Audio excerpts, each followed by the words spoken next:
सम्मान से रहना, अंदर में सकारात्मकता रखना। कोई तुम्हें घूर कर देखे, कोई तुम्हें कुछ कहे तो उसे मुस्कुरा कर जवाब देना, पलट जाएगा। तुम्हारे अंदर एक ऐसी शक्ति है, तुम्हारे अंदर ऐसी ही क्षमता है, तुम्हारे अंदर ऐसा बल है कि तुम किसी को भी चेंज कर सकते हो। क्यों कर सकते हो? क्योंकि तुमने ओम नमः शिवाय बैठकर यहाँ जपा है, तुम भगवानमय हो गए हो। भगवान की मूर्ति हमेशा मुस्कुराती रहती है। कुछ अच्छा कहो, कुछ बुरा कहो, वो मुस्कुराते रहते। तुम हमेशा मुस्कुराना और अच्छी बात करना। सूत जी महाराज कहते हैं शौनकादिक ऋषियों, प्रसन्नता का अद्भुत दर्शन परमात्मा राम राजा दशरथ से घर जन्मा है। चारों भाई आनंद से बड़े हो रहे हैं। थोड़े बड़े हुए तो इनके घर एक ऋषि मुनि महात्मा संत बलात्मा पधारे। इनके घर एक ऋषि, एक गुरुवर पधारे हैं। एक बात कहूं, इनके घर में एक ऐसा कक्ष बनाया, एक ऐसा रूम, एक ऐसा निवास कक्ष बनाया है। एक भक्त निवास समझो, या यूं समझो कि एक अतिथि निवास बनाया घर में। जिस कक्ष का जो साइज है वो राजा दक्ष के अपने कमरे से 4 गुना ज्यादा बड़ा है, और सारी व्यवस्थाएं कई गुनी ज्यादा अच्छी हैं उसकी। वहां नौकर चाकर थोड़े ज्यादा लगाए गए। उसमें कौन रुकता मालूम? उसमें इनके घर में आए हुए संत महंत अमलात्मा सिद्धात्मा योगी यति मुनि रहते। इनके घर कोई भी संत आ जाए तो उस कक्ष में रखा जाता है उसको, और जैसे ही कोई संत आए उसके पैर पखारते हैं, उसको आरती करते हैं, उसको आदर सम्मान करके उसके चरणों में शीश रखते हैं और बड़ा आदर सम्मान करते राजा दशरथ। कोई भी ब्राह्मण आता तो यज्ञ और पूजा के बाद दक्षिणा देते।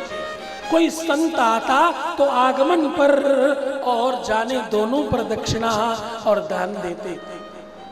जब तुम कोई सामान्य पूजा करते हो तो पूजा करने के बाद आरती करते हो एक बार, लेकिन जब तुम कथा पुराण करते हो तो 2 बार आरती करते हो, यानी आरती से संपुट करते हो इसे।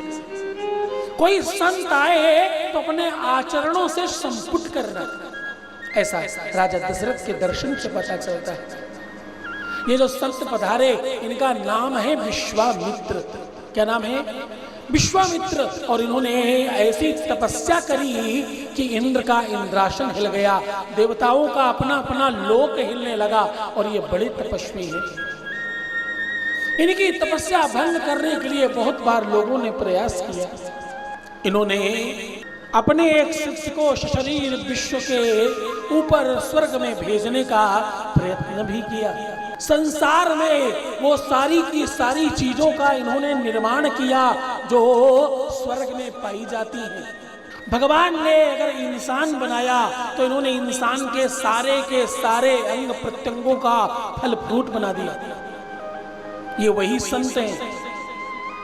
तुम्हारे दिमाग के आकार का अखरोट बनाया, तुम्हारी किडनी के आकार का राजमा बनाया, तुम्हारे शरीर में जो प्लाज्मा पाया जाता है उसको पकड़कर उड़द की दाल बनाई, तुम्हारी उंगलियों के आकार के आधार पर भिंडी बनाई। ऐसी बहुत सारी सामग्रियां इन्होंने निर्माण करी।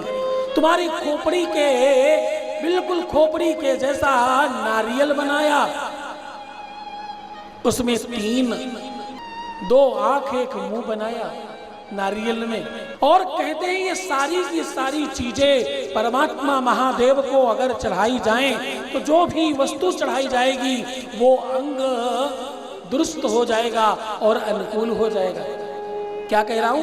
किसी के दिमाग में समस्या हो, किसी को सोचने समझने में समस्या हो, किसी का विवेक अनुकूल न रहता हो, कोई अपनी आयु से छोटा बनकर रहता हो, कोई अपने विवेक का इस्तेमाल अनुकूलता में न कर पाता हो, किसी का दिमाग खराब हो गया हो, किसी को बड़ा क्रोध आता हो, किसी को मेनिंजाइटिस हो, किसी को दिमागी बुखार हो गया हो, किसी को सर्वाइकल हो रहा हो, किसी को वो जो फालिस मार जाती है उसे अंग्रेजी में क्या कहते हैं?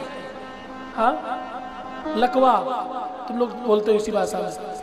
ऐसा कुछ हो गया हो तो भगवान शंकर के ऊपर अखरोट चढ़ा चढ़ा के लगातार खिलाओ। प्रदोष से शुरू करके 7वें प्रदोष तक जब तुम पहुंचोगे तो वो समस्या समाप्त हो चुकी होगी। पूरे मन से, पूरी श्रद्धा से करना।